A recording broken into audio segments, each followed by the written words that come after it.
భగవతి శరణం.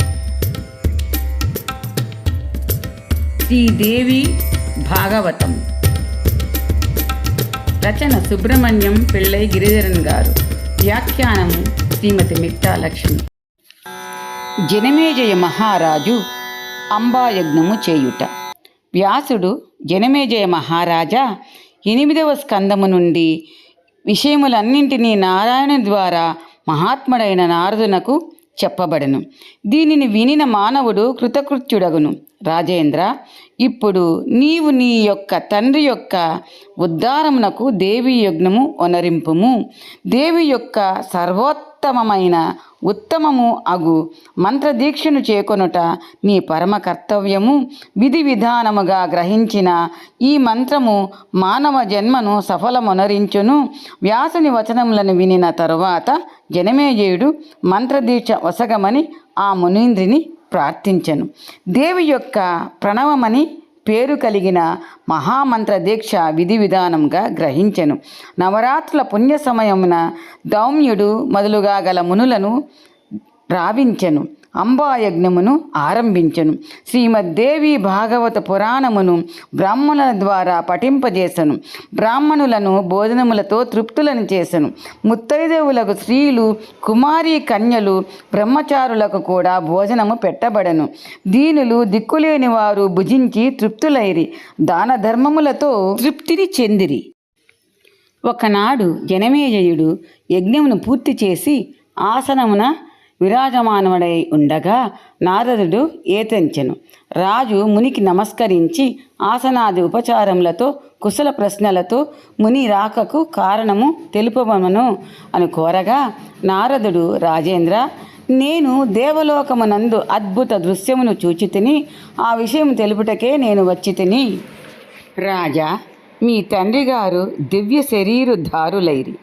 వారు మిగుల పుణ్యాత్ములు, సకల దేవతలచే స్తుతింపబడుచున్నారు.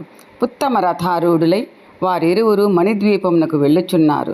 ఇదెంతయు దేవి భాగవతము వినుట వలన దేవి యజ్ఞము సంపూర్ణము వనర్చుటనందువల్లనే నీ తండ్రికి పరమ సద్గతి కలిగెను. నీవు ధన్యుడవైతవి, కృతార్థుడవైతవి. నీ జీవితము సఫలత చెందెను. నీవు నీ తండ్రిని ఉద్ధరించితివి. దేవలోకమునందు మహిమాన్వితమైన నీ కీర్తి విస్తరించియున్నది అని నారదుడు చెప్పిన మాటలు విని జనమేజయుని హృదయమున ప్రేమ గద్గతకమయ్యెను. వ్యాసుని చరణకమలములకు అతడు ప్రణమిల్లెను. భగవాన్, మీ కృపతోనే నేను ఈ కార్యమునందు సఫలతను పొందితిని అని ధన్యవాదములు తెలిపెను. పాదరాయణుడు రాజుతో, రాజా, నీవు సమస్తమును పరిత్యజించి భగవతి చరణ కమలములను ఉపాసింపుము. శ్రీమద్దేవి భాగవతమును పఠించుట నీకు నిత్యము నయమము కావలను. భక్తితో అంబాయజ్ఞమునందు తత్పరుడవు కమ్ము.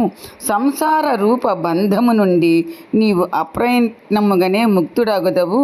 జనమేజయ మహారాజా, పురుషునకు వేద పఠనముతో సమానమైన పుణ్యము లభించును అని చెప్పి వ్యాసుడు అచటి నుండి వెడలిపోయెను.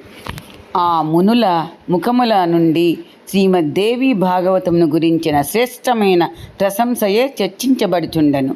జనమేజయ మహారాజు నిరంతరము శ్రీమద్దేవి భాగవతమునే పఠించుచు వినుచుండెను.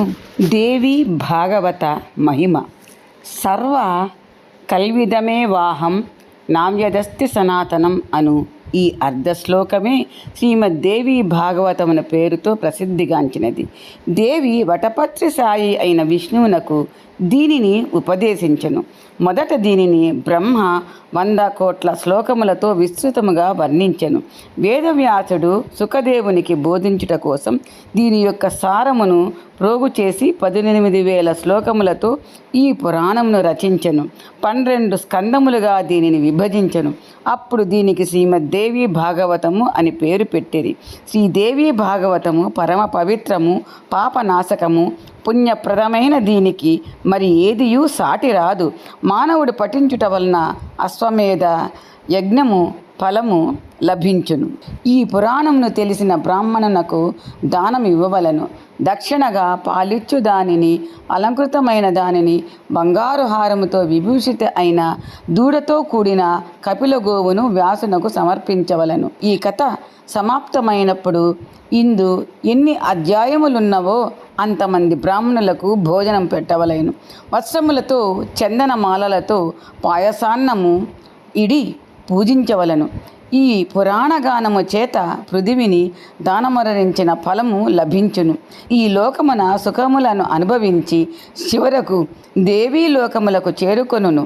నిత్యము శ్రవణము చేయు భక్తునికి ఏదియును దుర్లభము కాదు. పుత్రులు లేనివారు పుత్రవంతులగుదురు, ధనము కోరువారు ధనవంతులగుదురు, విద్యార్థులు విద్వాంసులగుదురు.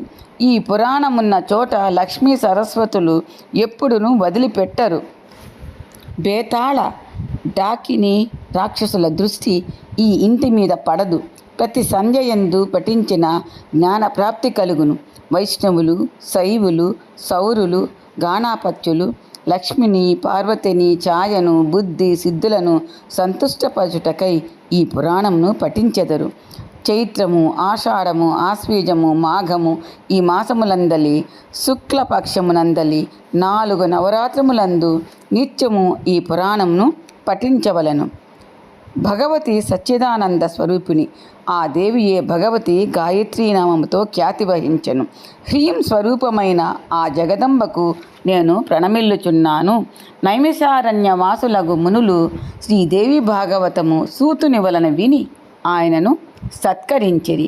ఈ కథను వినిపించుటకు సూతుడు పడిన శ్రమను క్షమించమని మునులందరూ సూతుని పదే పదే ప్రార్థించిరి.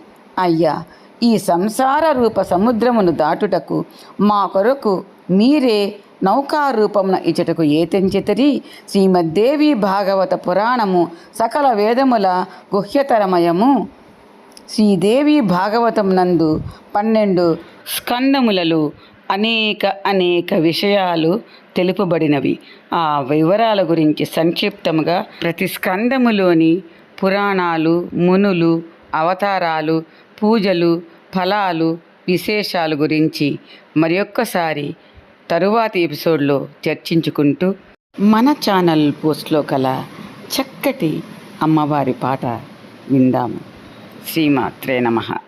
ప్లీజ్ లైక్ చేయండి, సబ్స్క్రైబ్ చేయండి, షేర్ చేయండి.